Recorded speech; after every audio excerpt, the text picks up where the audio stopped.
sedang jamaah Aidul Adha yang dirahmati Allah Subhanahu wa taala. Pada pagi hari ini marilah sama-sama setelah bersyukur kepada Allah dan bermukadimah dengan bahasa Arab, kita memuliakan, mentakzimkan para ulama, baik mereka ulama-ulama mutaqaddimin maupun ulama-ulama mutaakhirin dan ulama-ulama yang muktabar mereka semuanya. Marilah selanjutnya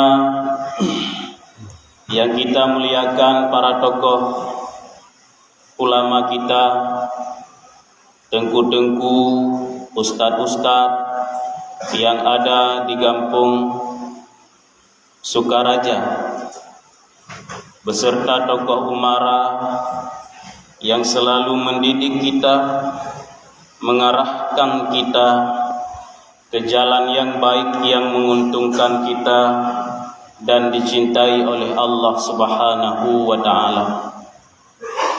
Hadirin Badan Kemakmuran Masjid Sukaraja, Masjid Jamik yang kita cintai bersama, yang kami muliai, segenap Bapak Ibu hadirin yang sudah berada di rumah Allah duduk bersaf dengan niat iktikaf, semoga dapat pahala yang banyak.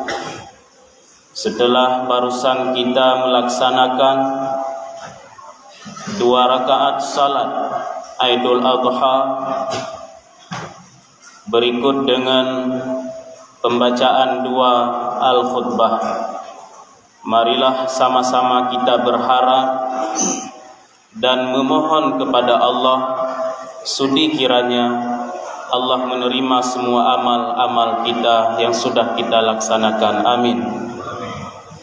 Hadirin, selamat Aidul Adha 1445 Hijriah, tepatnya Senin 17 Juni 2024. Semoga kita semuanya menjadi insan yang berbakti kepada Allah dan saling bersosialisasi dengan sesama. Semoga kita menjadi hamba yang sejati, yang senantiasa diterima amal dan mati husnul khatimah di sisi Allah Subhanahu wa taala. Hadirin, katanya ada 19 ekor kurban tahun 2024 di kampung kita Sukaraja ini.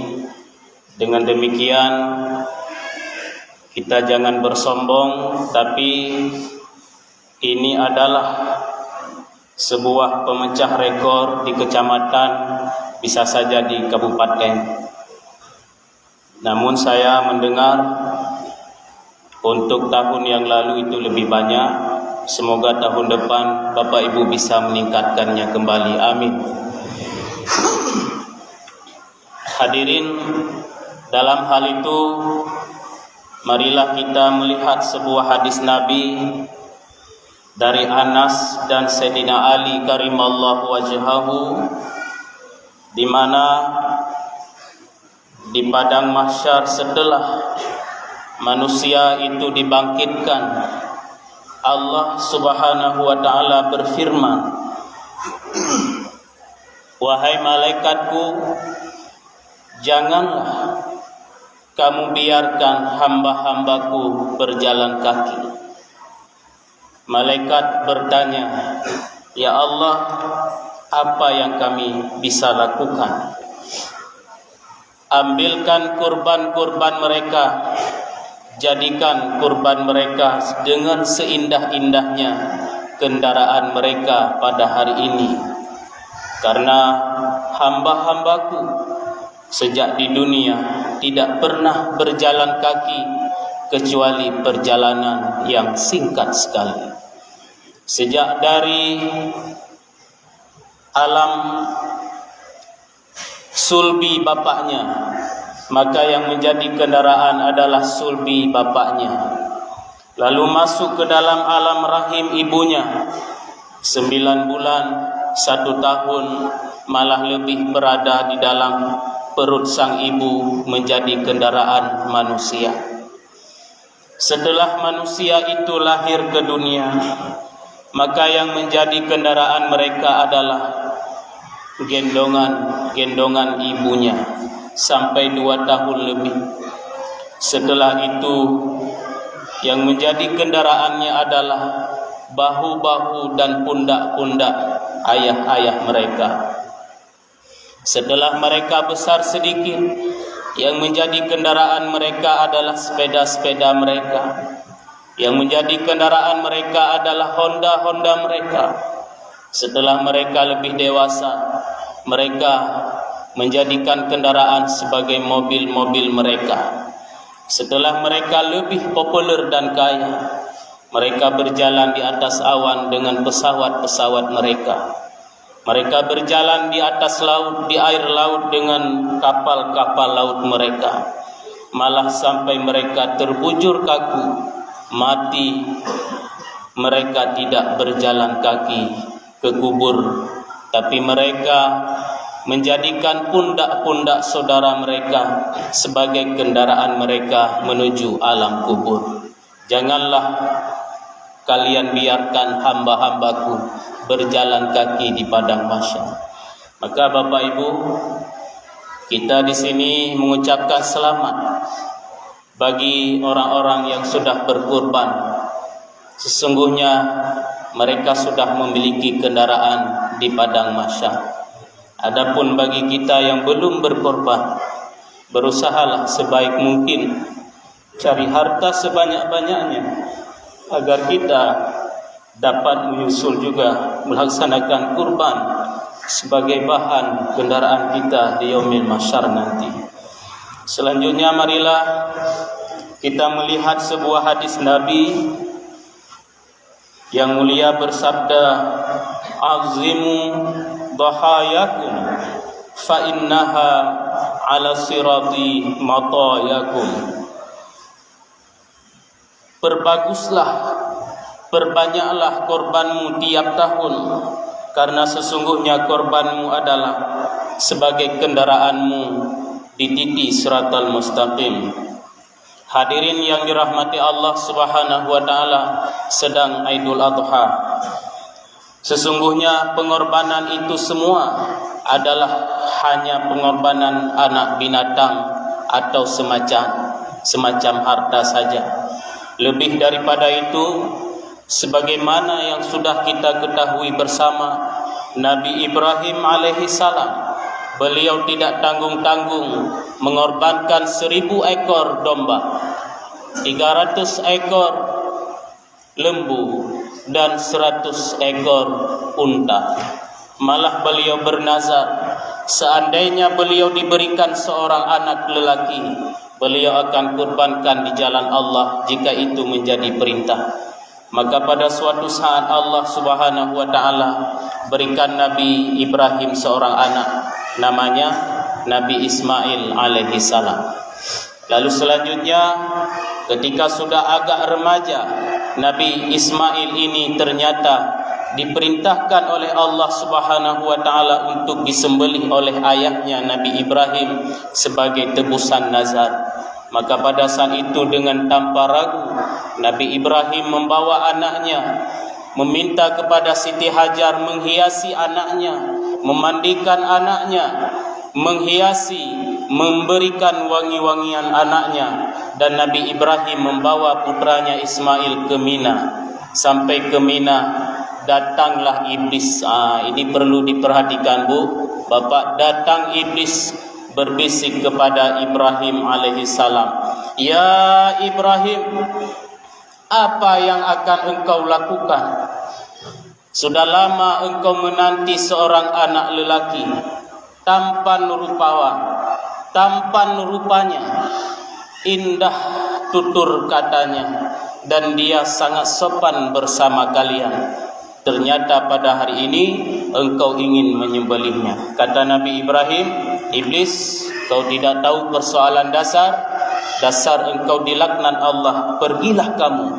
Lalu iblis dilempar dengan batu oleh Nabi Ibrahim alaihissalam. Lalu iblis datang ke Siti Hajar. Ini kisah yang populer, kita ulang saja sebentar. Iblis datang ke Siti Hajar.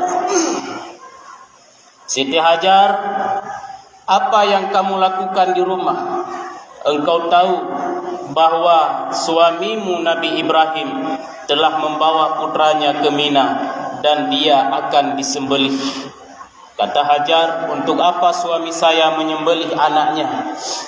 Kata iblis, katanya perintah Allah Subhanahu wa taala. Jawab Siti Hajar, mantap.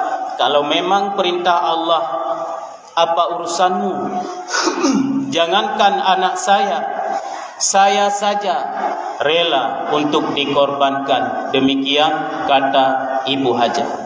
Lalu dia datang ke Nabi Ismail alaihissalam. Ayahmu itu gila. Ayahmu itu mengatasnamakan Tuhan, padahal dia tidak sayang, padahal dia tidak cinta, padahal dia tidak menginginkan kehadiranmu. Engkau ingin disembelih oleh ayahmu karena engkau tidak dicintai oleh mereka. Kata Nabi Ismail alaihissalam, hai iblis, jangan engkau membalik fakta, jangan engkau membawa propaganda, enyahlah engkau. Lalu Nabi Ismail mengambil batu dan beliau melempar iblis. Makanya orang-orang yang saleh ini diuji. Makanya melempar batu jamrah yang 3 adalah menjadi rukun berhaji di Mekah. Makanya orang-orang yang saleh itu diuji oleh iblis. Makanya orang-orang yang mau beribadah Bapak Ibu itu tidak enak ya. Yang mau salat tidak enak, diganggu sama iblis. Yang mau puasa tidak enak, diganggu sama iblis. Yang mau bersedekah tidak enak, diganggu agar tidak ikhlas, diganggu sama iblis. Semuanya diganggu sama iblis.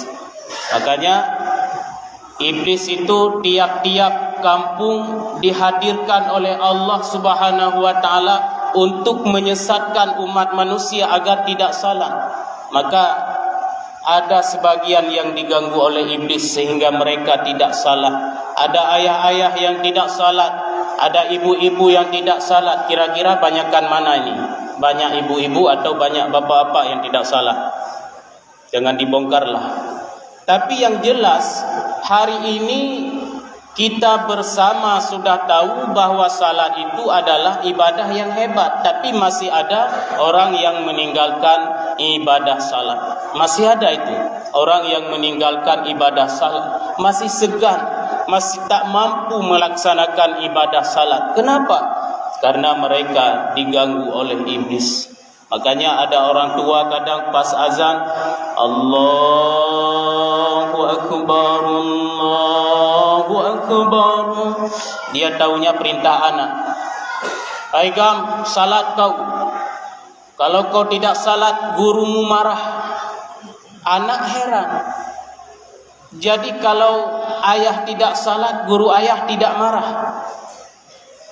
Kata ibu atau kata istri, jangan kau dakwa bapakmu, karena kau sama bapakmu beda mazhab. Anak bertanya, kita mazhabnya apa mak? Mazhab kita mazhab Tengku Imum, mazhab tengku-tengku yang ada di kampung, mazhab orang-orang yang ada salat di masjid. Mazhab Syafi'i itu mazhab kita nak. Jadi mazhab bapak apa mak? Mazhab bapakmu itu mazhab Fir'aun. Jadi mazhab bapakmu Fir'aun, jadi pantas saja bapakmu tidak salat dan tengku bapakmu tidak marah. Jadi hadirin yang dirahmati Allah, beda lagi kasus dengan sedekah misalnya. Banyak orang yang sedekah tapi sedikit orang yang ikhlas, betul? Banyak orang yang sedekah, sedikit orang yang ikhlas. Apalagi kalau pamer-pamer nama. Pamer nama diumumkan di masjid, Bapak Tiang, sedekahnya 300.000 rupiah. Dia senyum-senyum. Dia lihat ke bapak tembok. Rupanya bapak lantai besar lagi sedekahnya. 500.000 berikut sedekah dari bapak lantai. Kata bapak lantai ke bapak Tiang, mampus kau. Rupanya di balik dinding ada ibu berjilbab.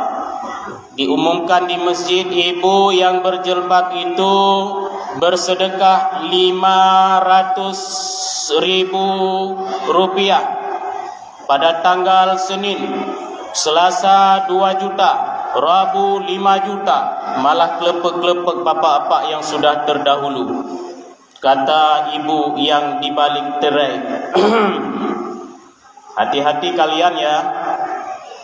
Jadi ini nilai keikhlasan. Lalu ternyata diumumkan yang terakhir, ada seorang bapak diam saja. Harusnya sedekah jangan dipamerkan, katanya. Dia bisik ke kawan. Harusnya jangan disebut nama lah, disebut hamba Allah saja. Lalu diumumkan, hamba Allah sedekahnya 5 juta. Dia batuk-batuk, gitu dong, itu aku, itu saya. Jadi akhirnya orang yang menyebut nama Allah, dia juga memamerkan dirinya. Hadirin yang dirahmati Allah, meskipun tidak semua bersedekah itu memamerkan nama, tidak ikhlas, ya tidak. Sahabat-sahabat dulu bersedekah itu memamerkan nama untuk memancing motivasi orang-orang lain dalam bersedekah. Tapi soal ikhlas ini sebenarnya ada dalam lubuk hati yang kecil. Dia bersedekah karena manusia atau dia bersedekah karena Allah Subhanahu wa taala. Hadirin sedang Idul Adha yang dirahmati Allah. Tatkala Nabi Ibrahim alaihissalam membawa anaknya ke Mina, beliau sampaikan kepada anaknya Ismail, Ya bunayya inni ara fil manam anni azbahuka fanzur maza tara. Wahai anakku Ismail, aku bapakmu melihat dalam mimpi perintah Allah Subhanahu wa taala bahwa engkau disuruh menyembelih, disuruh disembelih oleh bapakmu ini. Fanzur mazatara, apa pendapatmu nak? Maka Nabi Ismail menjawab, Qala ya abati fa'al ma tu'maru satajiduni insyaallahu minas sabirin. Wahai bapak, lakukan saja apa yang bapak inginkan. InsyaAllah bapak dapatkan saya sebagai anak yang bersabar. Jadi rupanya ayahnya saleh, istrinya, ibunya saleh, dan anaknya juga saleh. Jadi inilah keluarga Nabi Ibrahim yang saleh dan saleha di sisi Allah Subhanahu wa taala. Terharu Nabi Ibrahim alaihissalam mendengar percakapan atau jawaban dari anaknya Nabi Ismail alaihissalam. Tapi yang disembelih, hadirin, selanjutnya adalah ini momen, sehingga ada pertanyaan. Kalau saya boleh bertanya, bapak-bapak, kalau seandainya momen berkurban ini bukan binatang tapi ke anak manusia, kira-kira kita dapat berkurban gak nih? Misalnya kemarin, hari ini lebaran haji, kemarin bapak-bapak sama ibu kumpulin anaknya, nak sini semua kumpul, perintah Allah sudah datang bulan haji, satu orang di antara kalian kita korbankan. Apa pendapat kalian nak? Apa jawab si anak? Wahai ayah, kami anak-anak ayah sudah sepakat bahwa yang kami sembelih untuk tahun ini bapak saja. Kita sulit sekali mendapatkan anak yang saleh. Tapi Nabi Ibrahim dirinya saleh, istrinya saleha, anaknya juga saleh.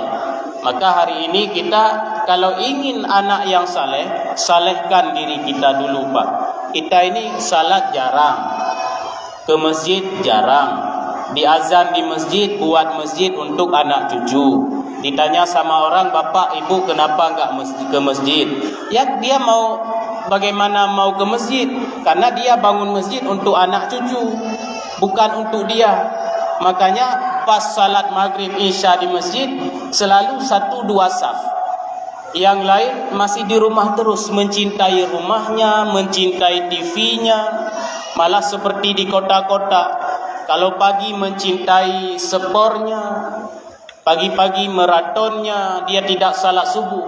Zuhurnya dia mencintai ke salonnya, asarnya dia mencintai ke badmintonnya, tidak salat asar.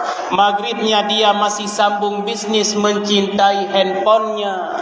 Isyanya dia sudah lihat ke film-film dan sinetronnya. Ini semuanya lewat. Subuh lewat, zuhur lewat, asar lewat, maghrib lewat, isya lewat. Yang ada persoalan dunia. Subuh maraton, zuhur ke salon, asar main badminton, maghrib main handphone, SMS-an atau telepon-telepon, isya nonton sinetron, pas mati masuk kubur kena smackdown. Itu baru tahu, baru dia rasa, baru dia menangis, baru dia sesali bahwa dia tidak salat, baru dia teriak dengan mengeluarkan air mata darah, Rabbi farji'uni, ya Allah kembalikan aku ke dunia, fa'asaddaq, maka saya akan bersedekah. Ini orang-orang yang pelit akan menyesal. Dia sesalkan dia tinggal salat, dia sesalkan sedikit nilai sedekahnya. Rabbi farji'uni, Tuhan kembalikan aku sedetik saja ke dunia, fa'asaddaq, saya akan bersedekah. Hadirin yang dirahmati Allah Subhanahu wa taala, maka pada saat Nabi Ismail dibaringkan di dekat batu di Mina, beliau didekatkan lehernya dengan pisau, atau pisau didekatkan pada leher Nabi Ismail. Maka Nabi Ismail berpesan, Ayah, ikatlah tangan dan kakiku supaya tidak mengurangi pahalaku apabila aku bergerak dan meronta-ronta. Yang kedua, Nabi Ismail berpesan, Ayah, singkapkan pakaianmu agar tidak terbang atau kena percikan darahku. Ayah, tajamkan pisaumu agar matiku cepat. Lalu pesan yang keempat, Ayah, bawa pulang bajuku, sampaikan kepada ibuku, ini sebagai kenang-kenangan. Sampaikan salamku kepada ibuku, bahwa kita harus bersabar dalam menjalankan perintah Allah. Hidup di dunia sangat singkat, dan di akhirat adalah hidup selama-lama. Yang kelima, Ayah, janganlah engkau bawa anak-anak kecil ke rumah. Itu menyebabkan engkau dan ibuku merasa sedih dan berlangsungkawa teringat kepadaku. Maka pada saat itu Nabi Ibrahim berteriak, Allahu Akbar, Allahu Akbar, La ilaha illallah, Allahu Akbar, Allahu Akbar, walillahil hamd. Dipotongnya leher Nabi Ismail dan ternyata terpotong. Tapi dahsyatnya Allah yang Maha Suci, rupanya yang terpotong bukan leher Nabi Ismail, seekor kibas yang Allah gantikan dari surganya yang mulia. Hadirin yang dirahmati Allah Subhanahu wa taala, selanjutnya izinkan saya melanjutkan barang 5 menit lagi. Kenapa manusia kadang merasa nyaman dan kadang merasa sedih? Jawabannya adalah karena manusia punya hubungan batin dengan Allah, dan manusia punya hubungan batin dengan sesama manusia. Apabila seorang manusia merasa jauh dengan Allah, maka dia akan galau dan gelisah. Demikian juga apabila manusia ini merasa jauh dengan sesama manusia, maka dia tidak akan mendapatkan kesenangan hidup dalam dunia. Maka hari ini adalah momen agar kita terus memperkuat persaudaraan dengan sesama kita, saling mencintai, saling menghargai, saling memaafkan atas segala dosa dan kesalahan yang pernah kita lakukan. Lihatlah Pak ke kanan, Ibu lihatlah ke kiri, lihat tatap wajah saudara kita. Dia meskipun kita berbeda dalam dunia, suku dan bangsa, tapi sesungguhnya kita sama-sama hamba Allah. Sesungguhnya kita sama-sama umat Nabi Muhammad. Semoga kita bersatu dan bersama dalam syurganya Allah Subhanahu wa taala. Maka oleh karena itu, untuk supaya kita hidup nyaman, agar kita terus berinteraksi dengan baik dengan sesama manusia, saling memaafkan, saling tidak membenci, saling tidak berdebat dalam berkepanjangan. Hadirin yang dirahmati Allah Subhanahu wa taala, demikian juga dengan Allah. Dengan Allah itu penting, dengan manusia juga penting. Tugas kita tidak banyak Bapak Ibu, cuma dua: jaga hubungan dengan Allah, pererat silaturahmi dengan sesama manusia, jaga salat 5 waktu, jaga puasa Ramadan, jaga sedekah kita, jaga silaturahmi kita dengan Allah sedikit sekali. Tapi yang harus kita jaga, jangan sampai iblis sempat menggoda. Itu saja. Tetapi yang harus paling kita jaga, jangan sampai iblis tidak menggoda kita. Apa bedanya Pak? Orang belum pernah sampaikan Ibu kan?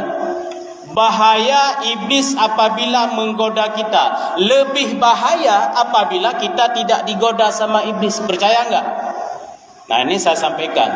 Tapi jangan bilang-bilang sama orang lain Bu ya. Janji ya. Ini terakhir ini, jangan sampaikan sama orang lain, rahasia di antara kita. Kalau setiap datang salat jamaah itu, iblis dipanggil sama bosnya. Semua datang anak buahnya diapelkan. Wahai anak buahku semuanya, kalian saya perintahkan untuk menggoda bapak Fulan agar dia tidak salat subuh. Ibu Fulan, siap bos? Kamu Bapak Fulan, siap bos. Kamu ganggu Tuha Put, siap bos. Kamu ganggu Pak Kecil agar tidak ke masjid, siap bos. Kamu ganggu semua ibu bapak, siap bos. Semua satu orang iblis mengganggu satu orang manusia, kadang lebih banyak. Maka setelah salat subuh, anak buah iblis dipanggil lagi. Bagaimana kerja kalian? Maka ditanya satu persatu. Kamu yang ganggu Tuha Put kayak mana? Berhasil bos. Tuhan pun tidak salat bos. Naik pangkat iblisnya. Dipanggil lagi, kamu yang ganggu Pak Kecil gimana? Siap bos. Kadang-kadang saya kalah bos. Kamu disepak, ditendang sama bos iblis ke laut. Rupanya iblis yang tidak sanggup mengganggu manusia itu ditendang sama bosnya. Lalu dipanggil lagi, kamu bagaimana? Dipanggil satu persatu ditanya. Rupanya setelah apel selanjutnya zuhur, ditunjuk lagi sama bos iblis. Ini tiap salat ini diapel iblis. Kalau enggak percaya, datang aja ke alam iblis. Ditanya lagi, diintegrasi oleh bos. Kamu ganggu ini, kamu ganggu ini, kamu ganggu ini, kamu ganggu ini, kamu ganggu ini, kamu ganggu ini agar mereka tidak salat. Lalu heran anak buah iblis Pak. Satu orang nunjuk tangan, bos, perasaan dari dulu-dulu ada beberapa rumah, ada beberapa orang yang tidak bos suruh kami mengganggunya. Heran iblis. Ada satu orang, ada beberapa rumah, ada beberapa orang tidak ditunjuk sama bos iblis. Sehingga iblis bertanya kepada bosnya, kenapa bos? Jangan macam-macam, itu bos kita. Rupanya yang tidak diganggu sama iblis itu kategorinya sudah bos iblis. Makanya tidak diganggu lagi. Saya kasih contoh sederhana saja deh. Ini terakhir ya. Makanya orang-orang yang tidak mau ibadah itu nanti kita lihat di sini. Ada satu rumah angker yang dipercaya oleh manusia, ada hantu, ada iblis, ada ibu-ibu yang meninggal lahiran di sana. Padahal itu dalam akidah Islam tidak ada. Ibu-ibu harus menghormati sesama. Bapak-bapak juga harus menghormati hukum. Jangan mengatakan orang wanita yang lahiran itu berhantu. Kamu tidak menghormati sesama dan kita tidak menjaga akidah. Tidak ada itu. Yang hantu itu jelmaan daripada iblis. Adapun wanita yang mati lahiran itu dia tidak jadi hantu, tapi dia Allah jadikan isi Ibu mau orang yang mati lahiran itu isi surga. Tapi ada orang menganggap rumah angker, didatangkan Ustadz Yasinan, rupanya hantunya masih ada. Didatangkan tengku-tengku khatam Al-Quran, hantunya masih ada. Masih diyakini masih angker. Pas yang lewat pasti bulu kuduknya bangun, bulu-bulu yang lain bangun semua. Lalu habis akal penduduk kampung itu. Lalu dia datang kepada satu orang yang sudah tua. Dia datang ke rumah itu. Rupanya setelah bapak tua datang ke rumah itu, setelahnya tidak lagi angker. Orang-orang yang lewat di hadapan rumah itu sudah nyaman. Tidak bangun lagi bulu kuduknya. Tidak merasa takut lagi lewat meskipun di tengah malam. Heran semua. Malah jangankan manusia, iblis-iblis heran. Iblis-iblis yang sudah angkat barang waktu itu nanya sama bosnya, "Bos, kemarin yang datang itu ustadz-ustadz besar, bos. Tengku-tengku besar, bos. Kenapa kita tidak minggat dari rumah ini, bos? Yang datang malah yang tua kemarin itu bukan tengku, bukan ustadz. Tapi kita berangkat dari rumah itu." Jawab bos iblis, "Kau jangan macam-macam ya. Saya tempeleng kau nanti." "Itu bos saya itu." Rupanya bapak yang datang itu salat enggak, puasa enggak, sedekah enggak, zakat enggak, silaturahmi enggak mau tahu, di rumah aja. Rupanya jadi bos iblis dia.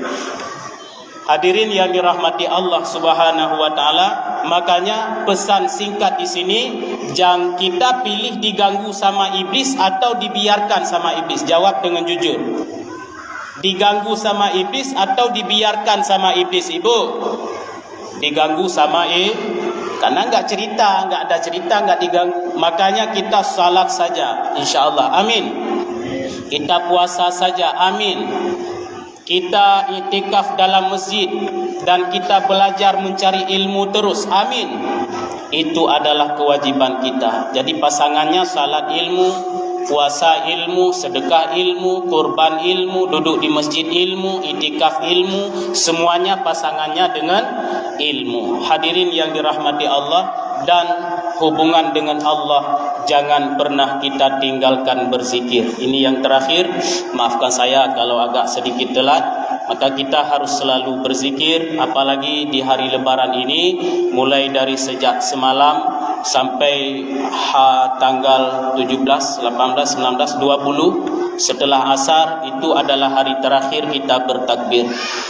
Allahu Akbar, Allahu Akbar, Allahu Akbar. La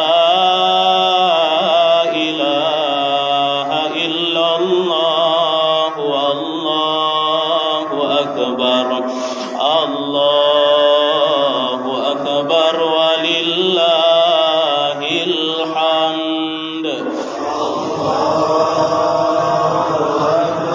Allahu Akbar, Allahu Akbar.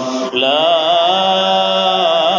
ilaha illallah, Allahu Akbar, Allahu Akbar, walillahil hamd. Berbanyaklah berzikir, dan masih banyak zikir-zikir yang lain. Misalnya bertasbih, subhanallah walhamdulillah wala ilaha illallah wallahu akbar wala haula wala quwwata illa billahil aliyyil azim. La ilaha illallah, la ilaha illallah, la ilaha illallah, la ilaha illallah. Allahu, Allahu, Allahu. Semua Allahu, Allahu, Allahu, Allahu, Allahu, Allahu, Allahu, Allahu, Allahu, Hu, Allahu, Allahu, Allah, Allah, Allahu. Masih banyak yang lain zikir-zikir. Misalnya ya Ghafur, ya Ghafur, ighfirli zunubi, ya Rahim, ya Rahim, irhamni, ya Allah, ya Allah, ya Allah, irhamil muslimin, ya Allah, ya Allah, irhamil mu'minin, ya Allah, ya Allah, unsuril mu'minin, la ilaha illallah, Muhammadur Rasulullah. Semoga dengan berzikir, beribadah dan berzikir kita dimatikan oleh Allah Subhanahu wa taala dalam keadaan husnul khatimah. Hanya kepadanya kita berharap dan bermohon. Ya Allah, segala puji buat-Mu. Kami rindu kepada kekasih-Mu Nabi Muhammad sallallahu alaihi wasallam. Ya Allah, di hari yang agung ini kami datang menunduk, bersimpuh, taat dan patuh di hadapan-Mu, di rumah-Mu. Ampunkan dosa kami, ampunkan dosa kedua orang tua kami, mereka yang telah berjuang keras untuk melahirkan kami, menjaga kami, menafkahi kami, dan mendidik kami. Jasa mereka besar, tetapi terima kasih kami kecil. Ya Allah, buat kami menyesal karena mendurhakai mereka. Berilah kami kekuatan untuk mentaati mereka. Berilah kami hidayah mendoakan mereka yang telah tiada. Ya Allah, yang Maha Pengasih lagi Maha Penyayang, luaskan kubur mereka, kasihanilah mereka sebagaimana mereka sayang kepada kami sejak kami kecil. Jangan azab mereka ya Allah dalam kubur mereka. Beri mereka tempat yang layak di sisi-Mu sampai ke dalam surga Jannatun Na'im. Ya Allah, terimalah amal mereka dan amal kami. Terimalah kurban kami. Jadikan ia kendaraan istimewa kami di padang mahsyar nanti ya Allah. Terimalah salat kami. Terimalah amal bakti kami ya Allah. Terimalah amal bakti guru-guru kami. Ya Allah yang Maha Pengasih lagi Maha Penyayang, buatlah anak-anak dan cucu-cucu kami, istri kami sebagai perhiasan mata. Jadikan anak-anak kami anak yang saleh, istri kami istri yang salehah, yang sayang kepada kami, yang lembut dan punya rasa malu kepada kami. Ya Allah, jadikan kami para suami sebagai pemimpin yang mampu menggotong anak-anak dan cucu-cucu dan istri ke dalam ridha-Mu dan syurga-Mu. Ya Allah, terimalah kami semua sebagai hamba-Mu dan umat Nabi-Mu. Matikan kami dalam keadaan husnul khatimah dan masukkan kami ke dalam syurga. Rabbana atina fid dunya hasanah wa fil akhirati hasanatan wa qina azabannar. Subhana rabbika rabbil izzati amma yasifun wa salamun alal mursalin walhamdulillahi rabbil alamin. Al-Fatihah. A'udzu billahi minasy syaithanir rajim. Bismillahirrahmanir rahim. Alhamdulillahi rabbil alamin. Arrahmanir rahim. Maliki yaumiddin. Iyyaka na'budu wa iyyaka nasta'in. اهدنا الصراط المستقيم صراط الذين أنعمت عليهم غير المغضوب عليهم ولا الضالين. Amin ya rabbal alamin. Maafkan saya atas segala kekurangan dan kejanggalan atas apa yang saya sampaikan. Semoga apa yang saya sampaikan bermanfaat untuk saya dan juga semoga bermanfaat untuk kita semua. Maafkan saya Bapak Ibu, selamat hari Lebaran Idul Adha. Saya mau bertanya dari hati yang paling kecil, apa saya sudah dimaafkan Bapak Ibu? Terima kasih. Hadanallahu wa iyyakum ajmain. Hadanallahu wa iyyakum ajmain. Assalamualaikum warahmatullahi wabarakatuh.